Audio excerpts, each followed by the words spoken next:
నేను థాయిలాండ్ పటాయాలో ఉన్నాను. సో నాకు ఫుల్ ఆకలి అవుతుంది. బయట పోయి చూస్తే ఆ ఫుడ్ కూడా నేను తినలేను. అలాంటి ఫుడ్ అయితే అక్కడ బయట అమ్ముతున్నారు. సో అందుకని నేను గ్రాబ్ అని ఒక అప్లికేషన్ ఉంటుంది, ఫుడ్ డెలివరీది, మన స్విగ్గీ జొమాటో లాగా. సో దాంట్లో అయితే నేను మన ఫుడ్ అయితే ఆర్డర్ చేశాను. సో ఇప్పుడే వచ్చింది.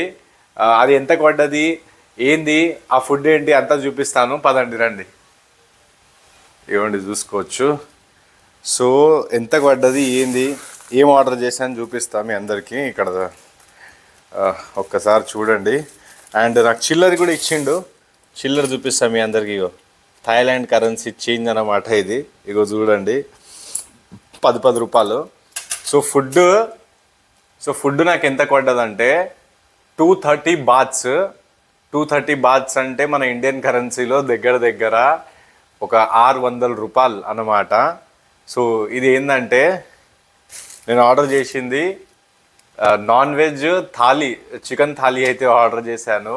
600 రూపాయల్లో నాకు పడ్డది మన ఇండియన్ కరెన్సీలో. కానీ ఇక్కడ వచ్చేసి 230 బాత్స్. సో ఒకసారి మీకు తీసి నేను చూపిస్తాను.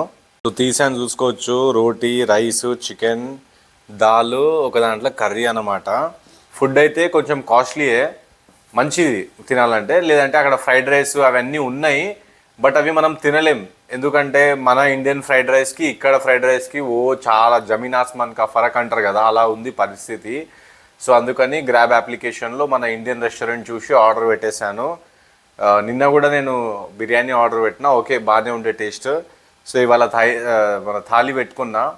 సో ఇది కూడా చూద్దాం. కానీ ఇక్కడ రైస్ చూడండి, మొత్తం డిఫరెంట్ ఉంది, మన రైస్ లెక్క కాదు ఇది, చాలా డిఫరెంట్. సో అలా అన్నమాట. సో మీరు థాయిలాండ్లో ఏ ఫుడ్ తింటున్నారు కామెంట్ చేసి మనకు చెప్పండి. ఛానల్ని సబ్స్క్రైబ్ చేసుకోండి. Thank you so much.